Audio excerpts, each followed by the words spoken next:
In 1962, a small town council broke the law by ordering garbage burned in an abandoned coal pit, igniting a fire that would consume their hometown for generations. Centralia's undoing began with one illegal act, setting off 63 years of toxic smoke, deadly sinkholes, and government failure. How did a simple decision destroy everything beneath and above the town? The answer lies beneath Centralia's streets. Centralia, Pennsylvania began as a promise carved into the hills of Columbia County. Founded in 1866, the town quickly grew into a center of anthracite coal mining, a place where the ground itself seemed to offer endless opportunity. By 1890, nearly 2,800 people called Centralia home. Families filled the narrow streets, and the town's 7 churches rang their bells every Sunday.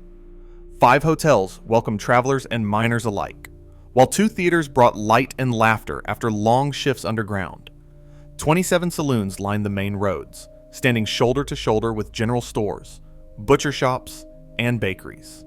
The post office bustled with news from distant relatives, and the local bank kept the hard-earned wages of men who knew the risk of coal dust and darkness. Life in Centralia was bound together by more than just work. School children played in the shadow of the mines. Neighbors gathered for church picnics, and the sound of coal cars on the tracks became a steady rhythm in daily life. The town's fortunes rose and fell with the coal seams, but for generations, it was a place where people built lives, raised families, and imagined a future. Underneath it all, a web of abandoned mine tunnels stretched for miles, out of sight but never truly forgotten. Centralia's story began with hope and hard work, a small town that thrived on the promise of what lay beneath its feet. On May 27, 1962, the Centralia Borough Council made a decision that would haunt the town for generations. That day, council members authorized burning garbage in the municipal landfill, a practice that had been routine in previous years. This time the landfill sat in an abandoned strip mine pit on the edge of town, right next to the Oddfellow Cemetery. Pennsylvania law passed in 1956 explicitly banned burning trash in strip-mined areas without a permit or safety inspections. Centralia had neither. Still, the council pressed ahead, ignoring both state regulations and warnings from landfill inspectors about the dangers of fire in such a location. 5 volunteer firefighters carried out the order, setting the dump ablaze as instructed. Council minutes from early June referenced 2 separate fires at the site, and bills from the fire company confirmed the work was done. There is no record of anyone applying for the required permit, nor any evidence of a fire-resistant barrier placed between the trash and the coal-rich ground beneath. When the flames were finally doused, no one could say for certain the fire was truly out. The council later sent a letter to the Lehigh Valley Coal Company claiming the fire's origin was unknown, apparently hoping to sidestep responsibility. But the facts remained. The borough's own decision, in violation of state law, set events in motion that would soon spiral out of control. Deep below Centralia's quiet streets, the consequences of a single decision began to take shape. The fire, set in the landfill, found a direct path underground through an unsealed opening in the abandoned strip mine pit.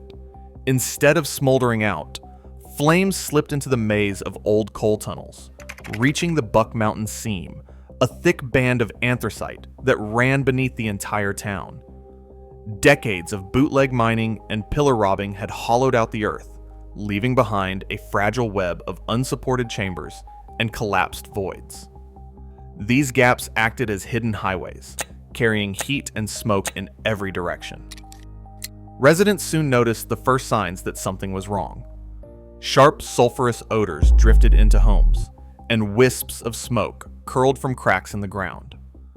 By August 1962, state mine inspectors detected dangerous levels of carbon monoxide in the tunnels, forcing the permanent closure of local mines.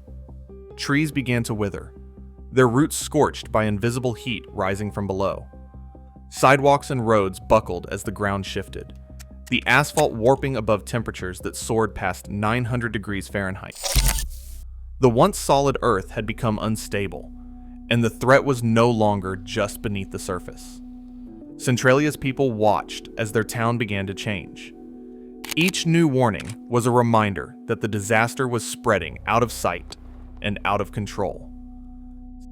State and federal officials moved quickly to confront the spreading fire, but their efforts soon became a case study in frustration. Over the next 2 decades, engineering teams cycled through a series of ambitious plans, each more expensive than the last. The first approach was to dig out the burning material, a project that cost tens of thousands of dollars and relied on weekday-only shifts. As the fire slipped deeper, workers tried sealing mine openings with concrete and clay, hoping to cut off its oxygen. When that failed, they carved deep trenches along the town's edge, intending to block the fire's advance. Still, the flames found new routes, traveling through the maze of abandoned tunnels left by decades of mining. By the late 1970s, the government had spent over $3 million on these attempts, with the total cost climbing to around $7 million by 1982. Each intervention proved futile. Ash and wet sand were pumped underground, but the fire simply bypassed these barriers, moving northward and deeper below the surface. Internal memos from the Pennsylvania Department of Environmental Resources reveal mounting concern, as officials acknowledged that the fire had accessed miles of interconnected coal seams, making it nearly impossible to contain. Despite the rising costs and the technical expertise brought in by state and federal agencies, the underground inferno continued to grow, undeterred by every effort to stop it. On a cold afternoon in February 1981, 12-year-old Todd Domboski was playing behind his grandmother's house when the ground gave way beneath his feet. He plunged into a narrow, smoke-filled sinkhole, an 80-foot drop into darkness, with another 70 feet of open void below. The air was thick with sulfur and carbon monoxide, the heat rising from the fire that had been burning beneath Centralia for nearly 20 years. Todd managed to grab hold of a tree root jutting from the crumbling wall, clinging desperately as the fumes burned his lungs. His cousin, Eric Major, heard his screams and rushed to the edge, reaching down with a length of antenna cable. In less than a minute, Todd was pulled to safety, shaken but alive. News of the incident spread quickly, making headlines across Pennsylvania. For years, officials had downplayed the danger, but the image of a child nearly swallowed by a burning void forced a reckoning. Emergency crews arrived to measure the gases and assess the risk, finding lethal concentrations of carbon monoxide in nearby homes. The town's crisis was no longer hidden underground. Within months, the state moved from failed firefighting to evacuation planning. Centralia's fate had been sealed by the fire, but now the human cost was impossible to ignore. Congress approved $42 million in 1984 to help Centralia's residents escape a disaster that would not let go. More than 500 buildings vanished from the map, bulldozed and buried, while families scattered across Pennsylvania and beyond. By 1992, the state declared eminent domain on every property, condemning the town in law as well as in spirit. 7 residents refused to leave, fighting in court for years, but the outcome was inevitable. The post office erased Centralia's zip code in 2002, and the town's name faded from official directories. Today, only 5 people remain, living among empty streets and silent foundations. The Assumption of the Mother of God. Church still holds Sunday services, its stone walls anchored to solid rock untouched by flame. The rest of Centralia sits on ground riddled with fire. Steam rises from cracks in the cemeteries, and the smell of sulfur hangs in the air. The Pennsylvania Department of Environmental Protection estimates the fire could burn for another 250 years, fueled by 25 million tons of anthracite. Centralia is now one of 38 active mine fires in the state, but none as vast or as infamous. even as the town emptied, its story took on a life of its own. The abandoned Route 61, known as Graffiti Highway, drew visitors until it was closed off in 2020. Centralia's haunted landscape inspired the Silent Hill video game and film and became a symbol of government failure and environmental ruin. The fire still burns, indifferent to memory or loss, a reminder that some mistakes can never be undone.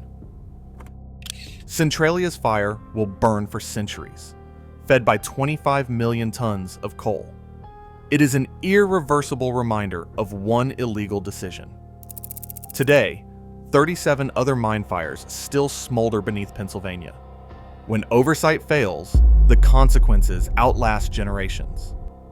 What we ignore underground always finds a way to surface. Share your thoughts below.